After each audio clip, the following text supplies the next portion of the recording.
First of all, I'd like to thank you all for giving us a little bit of your time this evening and coming out to hear a little bit more about the status of accreditation with College of the Sequoias.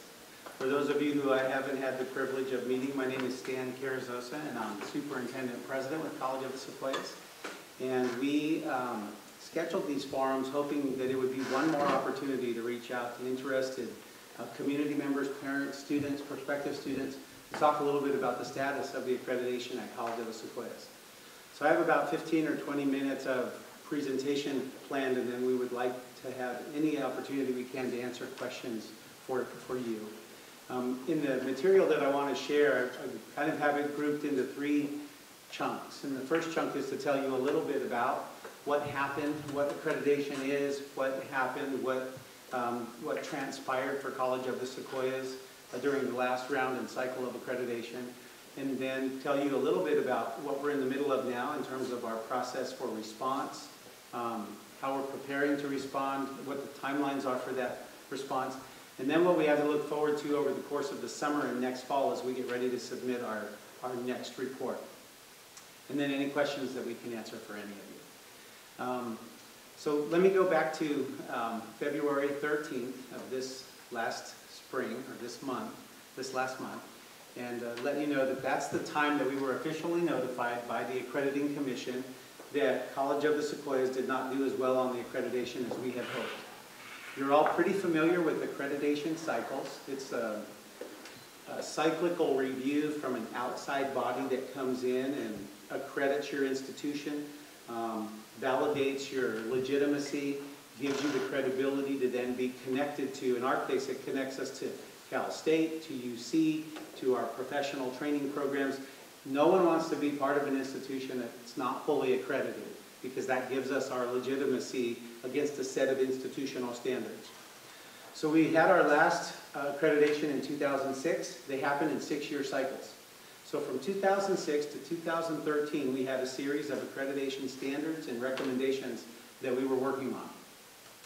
At that time, we were actually given recommendations, and we were put on warning in 2006 for recommendations that had to do with institutional efficiency and effectiveness, and our academic program designing and implementing what's called student learning outcomes. And I'm going to talk about those two for a minute.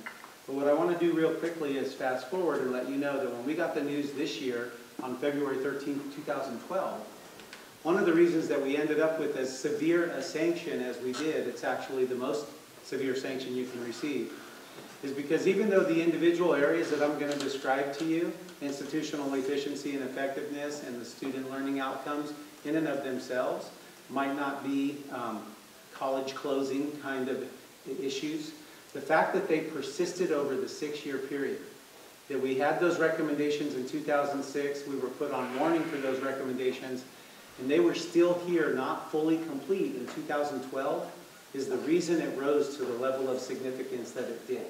Because that's a 6-year period to get these things corrected, and we didn't get enough progress made over that 6-year period, which is why it resulted in the kind of accreditation response that it did.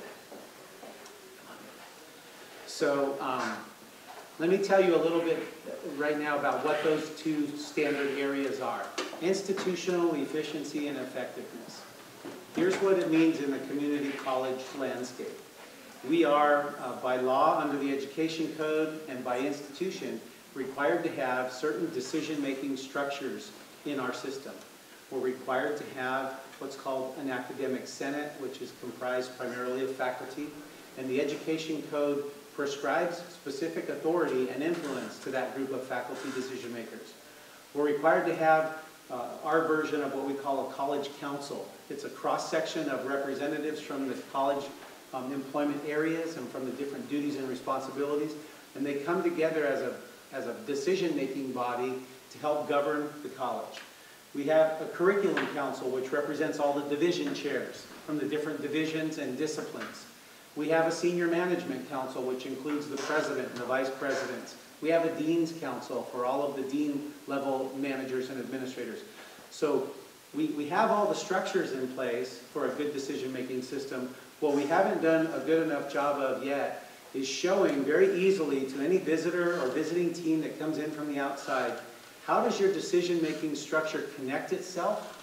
And how are those decisions actually made in some sort of a formal, consistent process? So those of us who have worked in other public entities, public institutions, you know that lots of different ways decisions can be made. In our case, what a college has to show to be accredited is you have to show that you've got procedures and protocols and structures in place that if a president should come and go, if an academic senate chairperson should come and go, if board members get elected and new board members get elected behind them, that those structures have integrity so that the institution has consistency. And they're not subject to the changes of personnel or decision makers. And that's one of the areas where we didn't get as clear a map and as clear a picture and design and strategies implemented as we should have. So how we make decisions, how we plan in our organization, how we evaluate those systems, and how we allocate resources. While we do a good job, and here's one of the ironic things about our report, the accrediting team said, you know what, we're really impressed with College of the Sequoia's results. Your end results, for example, being able to pass 3 property taxes, to build a Hanford campus, to modernize the Visalia campus, to build a Tulare campus, very impressive. We have an award-winning nursing program. We have a state-recognized police academy. We have a nationally renowned architectural division. We have students who, when they transfer from College of the Sequoias to the 4-year colleges and universities, have a track record of successful student accomplishment and achievement. So our results are pretty good. No one's questioning if the experience that you get from College of the Sequoias is a quality experience. What the commission is questioning is, as an institution, do you have the structures to be able to survive over time without it being subject to the ebb and flow of different people, different individuals, different personalities. So that's how the institutional efficiency and effectiveness one looks.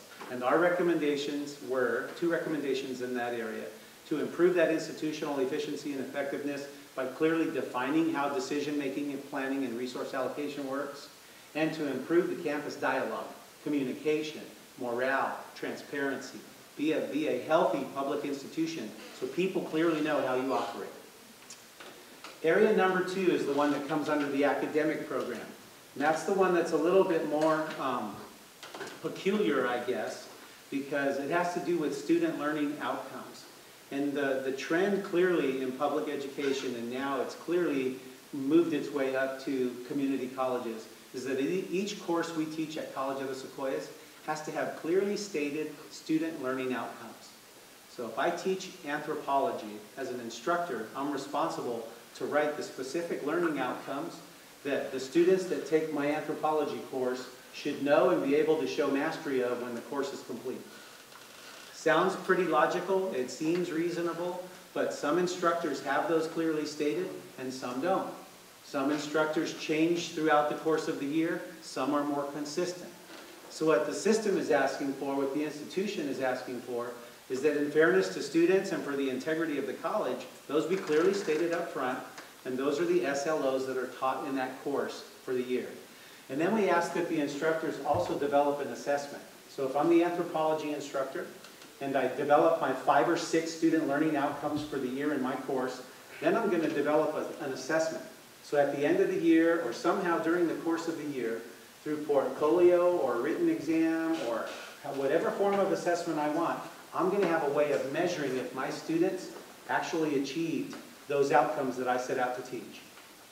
And then the last part of the continuous improvement process is, when I give that assessment, I'm going to look at that data.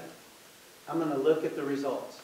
If I'm teaching anthropology and I have 6 major student learning outcomes, and 98 or 95% of my students or better did, 90% of my students or more did well on 5 out of those 6 outcomes, but on one of those 6 outcomes, I only had 67% of my students do well.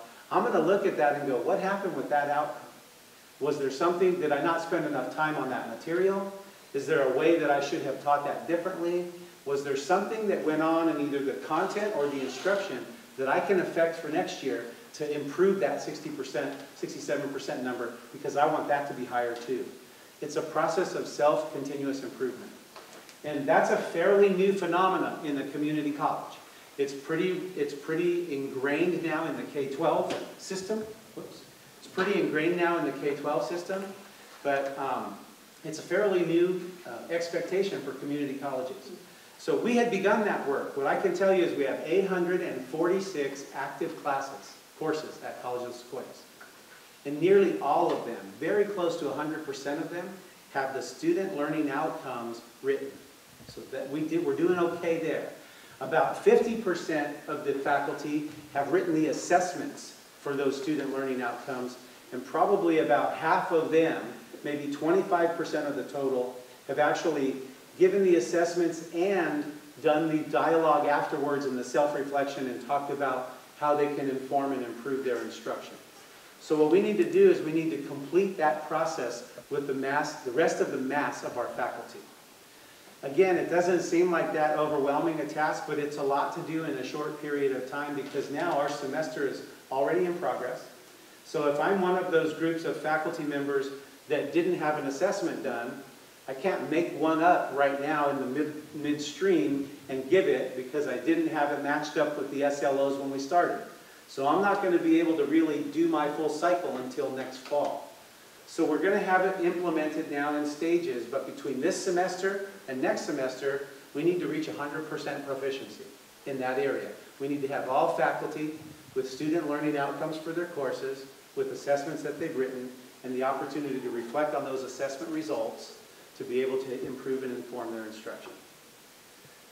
Those are the two key big areas. And like I said in the beginning, it doesn't seem like those two alone would rise to this level of sanction, but what we received is what's called an order for show cause. And show cause comes right out of the law. The words are part of a statement that says, you must now show us cause why your institution should remain fully accredited. And the Accrediting Commission is going to come back and we have to prove to them, based on our response to these 5 recommendations, that we're worthy of remaining a fully accredited institution. Okay? So that's kind of the no bones about it approach right there. We're not coming out here to tell you it's no big deal, it's a big deal. We're serious. We're also coming out here, though, to reassure you that we can fix this as a fixable set of circumstances. And we can make the necessary improvement we need to in the amount of time that we have. So let me move to the second part now. Here's what we're doing. We've appointed a 40-member accreditation response task force. It's a group of hand-picked faculty, classified staff, and students. We have 6 students of the 40 on this committee with us. They've broken themselves down into subgroups. So the big task force, the response task force, meets every week. And just in case you're not familiar with the community college world, to do anything every week is a big deal.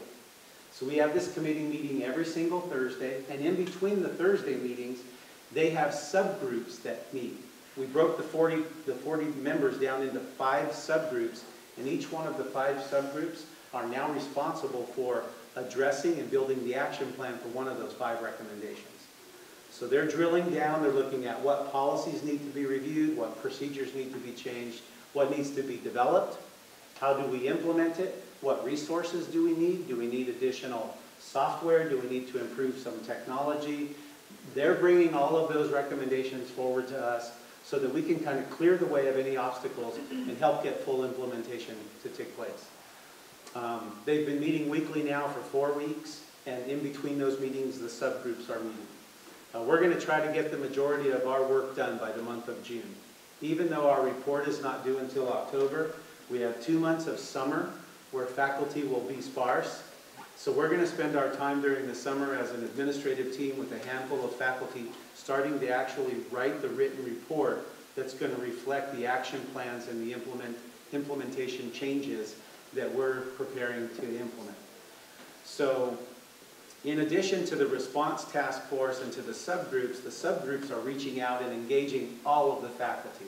So I can tell you we have 167 full-time faculty on the College of the Sequoias roster, including those that serve here in Hanford, and every single one of them either has or is currently actively writing, revising, and updating their student learning outcomes.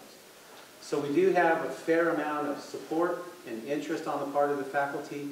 We're not getting lots of resistance. I think everybody feels badly that College of the Sequoias landed in this situation, and we're all owning a share of the responsibility for making sure that we get the situation corrected. In addition, we've formed a community advisory committee, an accreditation advisory committee. We invited members. We have 8 members from the Hanford community. We have 8 from Tulare. We have 8 from Visalia. It's also open to anybody who would like to come. We have on our website a great page. If you pick up the handout and the card, you'll see the website address for our page on accreditation. On that accreditation website, we post all of the meeting dates, all of the agendas and the minutes from those meetings, both task force and subgroup, and the community advisory committee meetings. They're meeting every 2 weeks because we want our community to be engaged with us. They're monitoring our work, which we think is important. We're sharing with them updates and progress reports, but they're also serving as information conduits for us. They're coming back to their respective communities, going to their service clubs, going to their social groups, going to their churches, and sharing the information that they're learning and knowing about what we're doing to respond to our accreditation. And then the last thing I would share with you is we've solicited the help from some experienced consultants. These are people who have retired from the community college systems or are actively working in the community college systems and have expertise in the areas where we received our recommendations. And we've been very pleased with the support and the education that they've been able to give us, both as a task force and subgroups, but for our entire college faculty as a whole. So we've gone to visit Cuesta Community College. They were a year ago in the same situation that we are. We've traded notes with them. They had a successful plan implemented. They were able to get off of their show cause order. So we think we're doing all the right things. We're working really hard. And mostly we wanted to make sure that you as our community members, prospective parents of students coming here, or just members of the College of the Sequoias community, in this case the Hanford corner of our district, we wanted you to know that we're taking this seriously, and it is a serious issue, but also feel a sense of assurance that we're responding to it diligently, effectively, and efficiently, and we're confident that we're going to remain a fully accredited institution. So those are kind of the highlights, and on the information handouts that we have prepared for you, those bullets represent in short form the things that I was able to share with you as we talked and visited here today. So we also want to make sure that we respond to any questions that you might have, and trust me, at this point you're not going to hurt our feelings. If you want to ask whatever, we understand. It's our opportunity to be here and to kind of try to reassure you and provide you with as much information, facts, and response to questions as we can.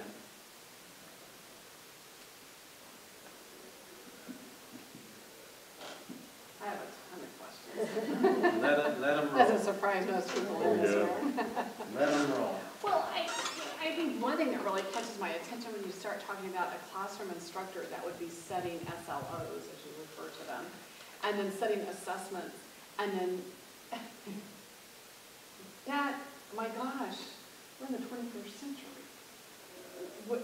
How would an instructor ever think they could get in front of a classroom and not ever evaluate their strategies and their plan and what they're teaching? And you're saying that a final or a test would be an evaluation tool to determine how effective they were? And you're saying 50% could only have some kind of an assessment? No, let me clarify, Sue. You said 50%, okay, they were setting their SLOs, you had a high percentage doing that. Right. But then you said only 50% were really had an assessment. But let me clarify, because it might be in how I presented that information to you. And maybe I missed it. No, that's okay. Let me start by saying this. All of our college faculty have, forever, had course syllabi, expectations, and outcomes, okay? It's not that the concept is new. Okay. And they've always given midterms and end-of-term exams and finals. None of that's new. I'll tell you what's new at the community college level is that the state is now requiring it, and they want you to write it down, put it on the syllabus, put it on the website, and kind of make a public declaration of your intent. So if I'm a new enrollee to COS Hanford, I should be able to go on the website, pull down that syllabus for the anthropology class, and read exactly what the 5 or 6 student learning outcomes are that this instructor expects me to know this year. That's a new level of specificity and publication. In other words, once I do that, I can't really change my mind, okay? But in the course of community college and college instruction, we've always had instructors that ebbed and flowed throughout the course of the year. So this does invade a little bit on what might have been their academic freedom, in the sense that once they've posted these, they don't get to deviate too much from them. And that's a bit of a give in the college world, because under the law, remember, there's another section of the education code that says, as a college professor, I have academic freedom, which is why I'm a degreed and PhD educated professional. I'm going to teach you what I know. Don't expect me to write down what I'm going to teach you. I'm going to teach you what I know. So we're getting to a greater level, I think, of documenting what they've historically done. The majority of our instructors are saying to themselves, or saying to us right now, we do this. This is no big deal. We've always had course syllabus. We've always had final exams. We've always looked at the results of our finals. But what the state's requiring me to do now is codify that in a structure. And that's been a little scary, because I'll be honest, let's say it, I'm talking into the camera now. If I'm an instructor and I'm asked and I'm required by some state regulation to be an accredited institution to look at the results of the performance in my class, somewhere along the way I'm worried that those results are going to bubble up and somebody's going to say, oh my gosh, that's a reflection on this instructor. They must not be a very good instructor because 67% of the students got that one question wrong. That's the natural fear. And what we're working hard to do right now with everybody is dispel that. We're really not so concerned, because there's so many other variables about what goes into whether a student gets it or not. We're not concerned specifically about whether or not student performance is going to be a reflection of your teaching. We're more concerned that you engage in a process of continuous improvement, looking at that data to re-inform your instruction and make it better. And by writing it down as an institution, you're codifying for posterity that that's how you're going to operate. And right now we do it without writing it down, and we're being asked to write it down. Yeah. That makes me feel a lot better. I guess and then somebody else has a question. My second follow-up would be an instructor that, for whatever reason, isn't buying into this, or what are the consequences? I mean, we know there's tenure, we know they, have job protection, you might say. Well, because how do you motivate to get on the bandwagon if they're like, you know what, do with me what you can't do anything to me, I don't want to do it. Right. It's an art for sure. In a public sector environment, there's a diffuse power structure, so we don't get to operate like you do in the private or in the corporate sector. Right. So one of the things that works, I think, to help all of us move in this direction is that when it's a requirement of the accrediting institution, there's no question that we're going to do it. The question becomes now, how do we get it done, and who plays a role in it? So if we were to have an instructor who would just dig in their heels and say, look, I've been teaching History 18 forever, and I'm not going to write it down for anybody.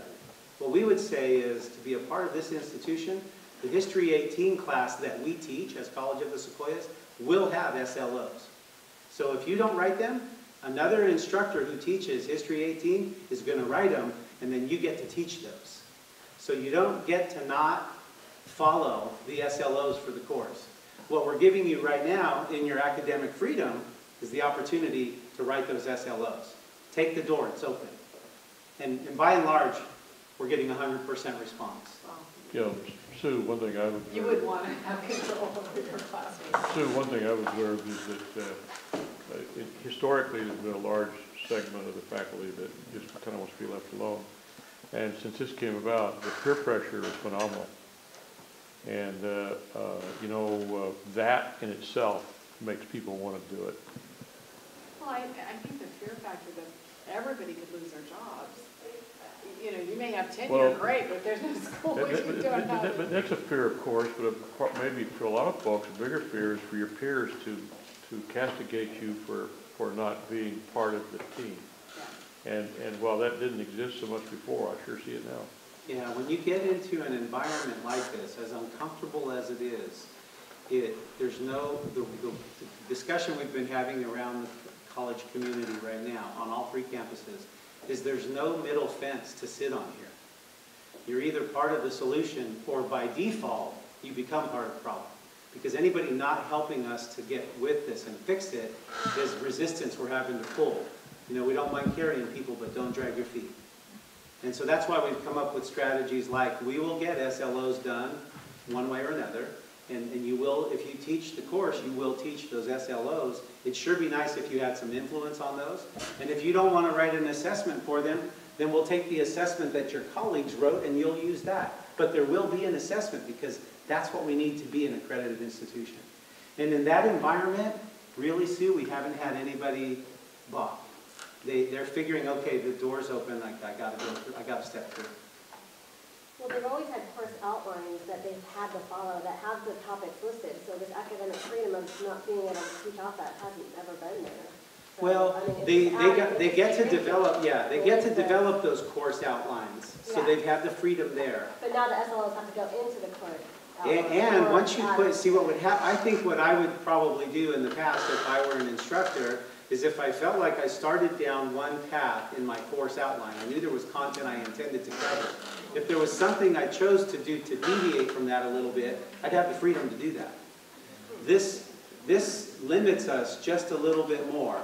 And it means that when we state our learning outcomes, you might zig or zag in terms of what you teach and what you bring in to do your instruction, but it's still got to line up with those learning outcomes that you set forth at the start of the course. And we didn't have as much accountability for doing those in the past when we didn't have to write them out so explicitly. The assessments really Yeah. come into play there. Yeah. Yes, sir. So when we do get the accredited, or in this case we do get the accreditation, and you say like a teacher doesn't do the SLOs? SLOs. And somebody does help them, I mean that is good because it does help us get to that, to reach the goal, but say that we do get the accreditation, are we still going to kind of handicap that and just do the work for them? Because I mean that is their job. Well, let me answer a couple of things. First of all, we're fully accredited now, so I want to make sure I continually remind everybody, we haven't lost anything. Our goal is to remain accredited, and it's a nuance, but I'm using those words because I don't want people to think the college isn't accredited. We're accredited now. Sorry, so I should have said keep. No, I get it, but I use that as a chance to explain it to everybody. So I think, you know, if we encounter a situation where we are having to do some work for some of our colleagues because they're refusing to, we have also then a responsibility to follow up with those colleagues because they need additional professional development, training, etc., support to be able to take responsibility for building those student learning outcomes themselves. And we're going to have some time to do that, and we're going to have a process to be able to do that. In the meantime, though, to remain accredited, we don't want to have to take any longer than we have to make sure that the courses are properly documented with their outcomes, their assessments, and a schedule for people to collaborate. So it'll be a twofold. And the good news is, what I'm sharing with you is to date, we don't have any instructor who's not participating or engaging. So I don't think we're going to need to do any of that because everybody said, okay, under these conditions, I'm going to roll up my sleeves, I'm going to get this done. Cool. Yes, ma'am. No, I do. I know this is a pessimistic question. I am optimistic about the situation. I told you, ask anything. I do think it has to be asked, because I do know you have to write it in the report that you submit in October, but what is the closure plan if this doesn't? I mean, I have to ask. You know what, that's such a fair question. That's why I am optimistic, though. No. That is such a fair question, and I'm so proud of you to ask that. I don't like to talk about the worst case scenario because we need to give you all that reassurance, but it is such a fair question. So let me tell you how that part of the process works. A college in a condition like this does have to, while you're developing your plan in response to your recommendations, because you're on that last chance mode, the show cause order, you do simultaneously have to fill out a state document which outlines exactly how we would close this institution. And that's a bit of a sobering activity. I mean, I feel like in one on one pathway, we're writing our plan to remain fully credited to reassure everybody we're going to be a great institution for another 86 years. And over here, I get to detail our obituary. You know, this is what happens if we don't make it. But you know, it's a fair question, and what I share with folks is there are technical requirements we need to meet in that. And the most important thing that I think affects students and parents and prospective students is what would the timeline for that be? Because we are in the middle or the end of the 12-13 academic year, and in the fall we'll start the 13-14 academic year. So we will have our visit in November. We will submit our report in October. So we'll have at least a semester and about a half to have done some implementation. And what we need to show, in addition to what we've implemented, is a timeline for our institutional intentions to complete that cycle at the end of the fall semester and at the end of the following spring semester. We submit our report in October, a visiting team comes out to see us in November, and then they submit their findings to the Accrediting Commission in January of 2014. So our students are good for the rest of this semester for sure, we're fully accredited. All of the fall semester, because nothing could happen that soon. And because we wouldn't get our report back until February of 14, students are protected by the institution being fully accredited and remaining open through the remainder of that spring semester 2014. So students would be protected. And that's an important thing for folks to realize. Because I say if a college, not COS, if a college were in that condition, students would need to know that even if I was here next year, and even if a worst case scenario unfolded, I'm protected throughout the full academic year next year. So in terms of actual closure, I mean, we haven't spent a lot of time on that yet. We're spending all of our time getting the recommendations responded to. But we will sit down eventually at some point. We're going to have to spend a couple months going through the checklist in that closure report and making sure. Here's a couple of things that people have asked, and maybe you're interested in this. Has the state ever closed a community college? The answer is yes. There have been 5 community colleges in the history of the state of California closed. The most recent one was Compton Community College, which was undertaken by El Camino. Happened 3 years ago, would have been 2009 or so. And what happened is El Camino was close enough in proximity to Compton Community College that they were able to absorb it as one of their centers. The kicker, though, was that they couldn't do that without $14 million, an infusion of new money from the state chancellor's office to assume all of the fiscal responsibilities that came with that. What the chancellor's office has made pretty clear now is that in this state budget and economic environment, there will be no money for somebody else to take over a college. So the frightening thing for groups like Cuesta, which just came through the process, and Redwood, and San Francisco City, which is in a difficult situation right now, is those colleges, if they can't do well enough to extend their accreditation or get fully accredited again, the chancellor's office has made it pretty clear that there's no money for rescues. They're probably going to have to close. So I think the reality of a closure is there for an institution who can't respond. We will be an institution that successfully responds, but we have a lot of work to do. How did we get here?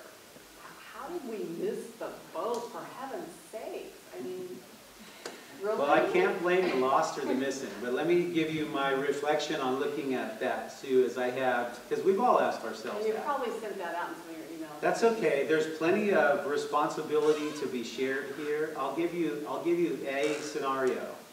If you look at that same 6-year period of time, from 2006 to 2012, and you think about what else was going on in the institution, it was a busy time for us. It was actually a very productive time. We had passed the 3 property taxes. We had Hanford Center getting built. We had Visalia getting modernized. We had plans to bring Tulare online. In a 6-year period, we did all 3 of those things. And I believe our board and our administration was very focused, and rightly so, on properly managing hundreds of millions of dollars of taxpayers' money. So that's a big responsibility. You know that. So when you've got all that money coming in, you're focused here. we didn't have any alarm bells going off about accreditation, because even though we were placed on warning in 2006, we were submitting annual reports. And those annual reports were coming back to the board saying, we're making sufficient progress. And we were, because we had 963 classes at that time, and 846 of them had the SLOs complete. So then the next step was, get those assessments done. Are we writing those tests? And then the next step was, are we implementing the response and the loop and the conversation?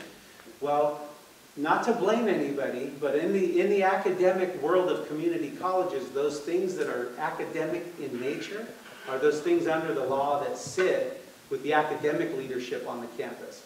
Vice President Academic Services, Academic Senate, the faculty, the committees. That's why the law gave them authority over those things.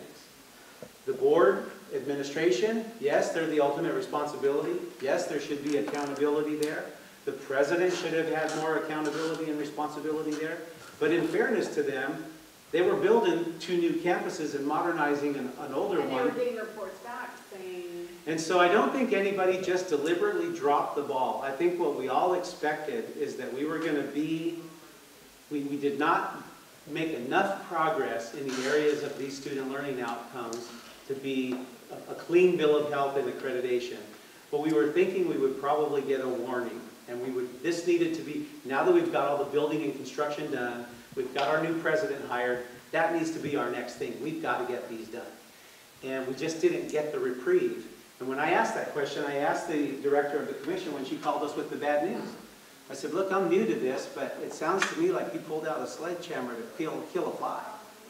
And she said, Stan, you have to look at it from the commission's perspective. You guys got these same 5 recommendations in 2006. So even though you've done a lot, and we did, they commended us for all of the other stuff. But they're saying, now we're wondering if you have the institutional capacity to fix these internal problems, because we sure didn't see enough progress after 6 years. You needed to get more done. And okay, you built some great new campuses, wonderful, but how good's it all going to be if you're not accredited, if you don't comply with these other issues? So it was a matter of, I think, priority and time and attention. And I'll be honest, talking to the camera again, because I know the folks will look at this later and critique it. If I'm the faculty and you put me as an entity in charge of changing some parts of my world that I'm not super excited about, I'm probably not going to do that real fast. You know, change is hard. And I think there's an element of faculty that were wondering if the student learning outcomes were ever really even going to be required. And sure enough, when the requirements came, we were too far behind. Exponentially, we couldn't catch up fast enough. Yeah, we were doing fine, and do they really mean that? Do we really have to do this? You know, look at our results. The pendulum swings, Yeah. so in a few years, the pendulum will be over here and expecting us to do something else. I Just think, kind of wait till that pendulum gets over there. And in fairness, Sue, education does that. bureaucracies do that. Yeah, and they're just... I had a whole life in K-12, and as a K-12 instructor, I figured out, I only taught for 8 years before I moved into administration, and I figured out that I could get on a faculty committee, and we would get the SB 813 state frameworks, and we could spend 1 year planning, another year figuring out our action plan, and the 3rd year we would start to implement. And by the 3rd year, the legislature would have a new plan. Exactly. So we didn't ever have to implement the first one. We could start over with the research in year 1, the action plan in year 2, and get a new plan. Research, action, and I went all 8 years and never implemented anything yet. Yeah, I mean, that is... So there is a little bit of that, but this generation of legislative change is different. So we're not doing that thing. It's sticky. There have been faculty doing SLOs for 8 years, I mean, definitely. Absolutely. Yeah. So, Well, like you said, I'm doing outline and syllabus, and you've had that. And you've had finals, and you've had tests, and Absolutely. all along. But just...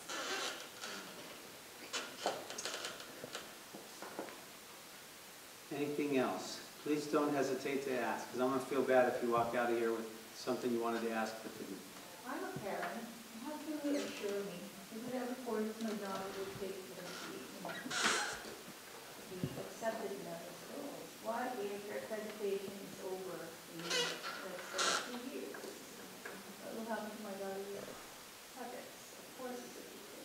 Everything that she's currently taking now is fully transferable and fully accredited, and will be. We don't lose our accreditation until we show that we can't respond to these recommendations.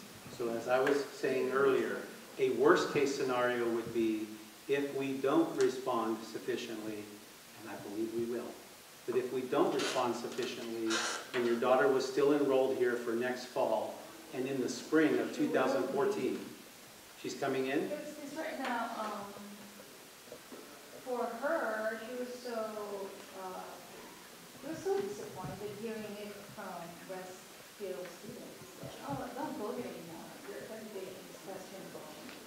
And she was disappointed. Yeah. Because right now, I'm not really wanting for her to go to Crescent State. I have to decide before May 31st comes if she will go there or not. I really love this, the proximity of this place, and I have Perfect. just an elder sister who's in LA, and financially speaking, it was just a lot. Yeah, of course. So, but with all of these things, you know, hearing it from other students from other schools, it's not good for her. But helping assure Miss Parent, she's not here, and how will I tell her that, you know what, things will be okay, things will not be, Yeah. trash. That's such, I'm so glad that you feel comfortable sharing that with us, because I'm glad you're giving me the opportunity to respond to that. I want to say it this way. First of all, it makes sense. We don't like it, but it makes sense that students from our neighboring institutions would use this opportunity to pick on us. I mean, that just makes sense. And we're the kind of college, I believe, that's not going to, you know, pout and take our... It's really, probably they're also concerned, because these are also friends, you know. So, Yeah. they're just probably concerned. I think that's fair. Yeah, I think that's fair. So what I would say is, I'm the superintendent president of the college. My job, my career, my educational soul hangs on the balance of whether this institution can do well, as does the credibility and the reputation and the actual employment of every faculty member, every staff member, and every administrator in College of the Sequoias. We're an 86-year-old institution. We have, as I said earlier, we have been recognized for the traditions of success that we've established. What we have are procedural problems inside, and in my way of sharing with you is I think procedural problems are easier to fix than some of the bigger issues. We've balanced our budget over the next 2 years. We'll show you a solid balanced budget. We have a governing board that's been effective in their leadership role in terms of the community and expanding the college. So our work internally right now is to make parents like you and your student and your daughter feel comfortable, confident, and assured. And I can't give you anything more meaningful than for me to look you in the eye as the president of the institution and tell you that I 100% believe we are going to be here and be successful, and we're going to be the best place for your daughter to come to. Well, one of the dilemmas of parents here is the kind of, community colleges, the most questionable aspect of it is the quality. There's a lot of colleges out there, you know, the junior colleges. How can you assure us that when the accreditation comes, you're up there too? That you're just going to be, even if you're 86 years old, you're going to be just like. Well, if you look at it, I guess, you know, I can't convince you of something you don't want to believe. So part of it is you need to be looking for a way to feel good about College of the Sequoias. But in those 86 years, we've never had a bad accreditation. Ever. Okay? So I guess what I'm saying is this is a time when we're humbly asking that you stand by us. Because I believe after 86 years of that loyal service to this region, after investing the millions of dollars we did to put a center in Hanford, I'm hoping that you will understand by the administration here talking with you that we believe we deserve this chance to be successful. I'm not saying you put your child's, you know, career at risk for us, I'm just asking you to look at our track record of success and recognize in 86 years, if this is the first time we've ever had this kind of an accreditation, it's not normal for College of the Sequoias. And we have many more successful accreditations. In fact, we've been among some of the top community colleges in those areas I mentioned earlier. Nursing, law enforcement, architecture, so you have to look at our track record. I mean, the example I can say is something horrible happened this year to Penn State. Penn State's one of the renowned institutions in this country. Something horrible happened there, and the institution's responding to that in a positive way. This for us was a version of something we did not expect to happen, but we're going to respond in a positive way. It's the thing with us parents now, because we want to accommodate what you can offer us. At the same time, what's the job placement opportunity for our students later on? Because we're also competing with all of these universities, big schools.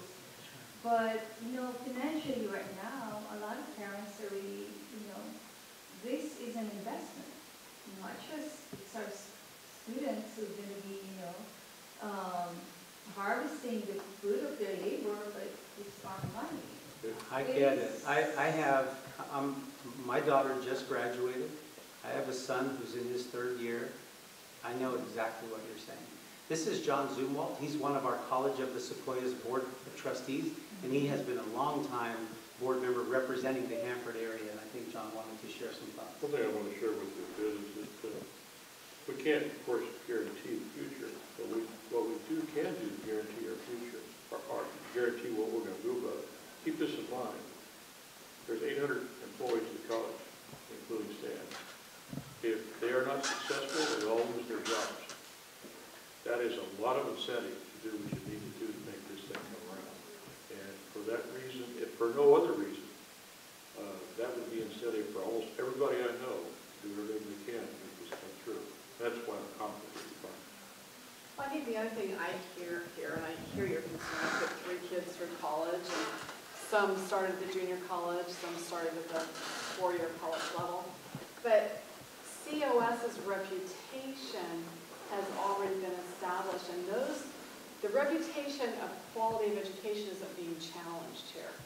What's being challenged is they want it written down, documented, and they want to be able to follow it. So what I see is that the quality of education isn't going to change because it's written down. What's going to change is being able to evaluate that quality of education from another viewpoint, from another level. And so it's the education quality isn't the problem. The problem is, are we writing it down? Are we documenting it? Are we able to review it? The structures within the institution. So the school is a quality school, and the instructors that have built this quality reputation because students here are paired with Cal Poly. And if you go through this program and you establish a certain, level, you're marching to San Luis Obispo after your first 2 years. At least they had that. I haven't heard that stuff there. So the integrity of the college, of the quality of education isn't going away and isn't being challenged. And they're not, my interpretation of the accreditation isn't saying you aren't teaching right. What it's saying is we need to know for sure that you're teaching right, and you need to record that. So the infrastructure, the stability of the teachers, the quality programs. I went here. I'm a dental hygienist now. And I knew, As a parent, and I knew your student, your child, to an institution that accreditation is questionable, it's kind of it's scary. It's scary. I mean, I would be scared if they were concerned with the quality of classes and that the academic level was not at the level it should be. I haven't heard him say that they're saying our academic level isn't qualifying our students to transfer. I moved on. I got in the program. I ended up, graduating at the top of my class, and I was here. I had my kids have gone to junior college and have had that experience. So I would be concerned especially as a parent, if they were saying, hey, this curriculum isn't strong enough. These students are not being prepared to move on. Look at your graduation rate is really low. Look at your transfer rate. Those are the questions you need to be asking. What's the transfer rate? What's the graduation rate? Are these kids going where they want to go from here? You're wanting to know what is their success rate after they go to COS. I think those And are if you're not getting those are answers, questions that you need to know. Yeah. we knew. And we had a lot of positive things. And then all of a sudden, these things. So, But they're not challenging those things in this accreditation. This accreditation hasn't come in and said that your graduation rates are too low, your transfer rates are too low, your dropout rates are too high. I haven't heard that. That's but correct. for an ordinary people, listen. What they're saying is, we need to document that you're doing what you say you're doing and that we can see it. Yeah, what the I mean, your document, numbers are showing it. what the documentation does is it preserves the integrity of the institution for posterity. It puts it into a program that goes on beyond the individual. So if a new teacher comes into a course, the course has learning outcomes.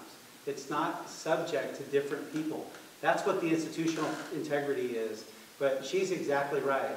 There's no question about the quality of the education. And if we were going to get into a comparison with West Hills, I would encourage you to look at their statistics. Matriculation rates, transfer rates, GPAs, and look at College of the Sequoias. Those questions get answered for you when you look at the statistics. So then I think... We got a lot of positive things about Sequoia. That's why my daughter was really excited.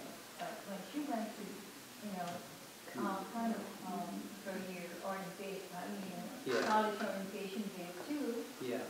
she just want to open different doors for her.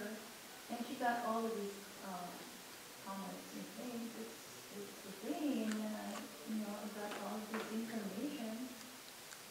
So it's just, a reaction from a parent. Of Just, course. Well, that's why I'm glad you're here. I'm hoping, and you're exactly the kind of parent we were hoping would come so that we could talk to you face to face. We could give you facts and information. We could point you to our website, and you could get all of that information. Because this information that I'm getting right now will also be given to other parents that I know, because there's probably several of us who are thinking of letting the kids come here. So I just want to make sure that I get the right information.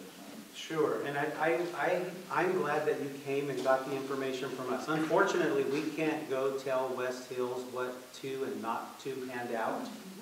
And I would be disappointed if they were handing out things that were specifically derogatory about COS. That would tell me a little bit about them as an institution.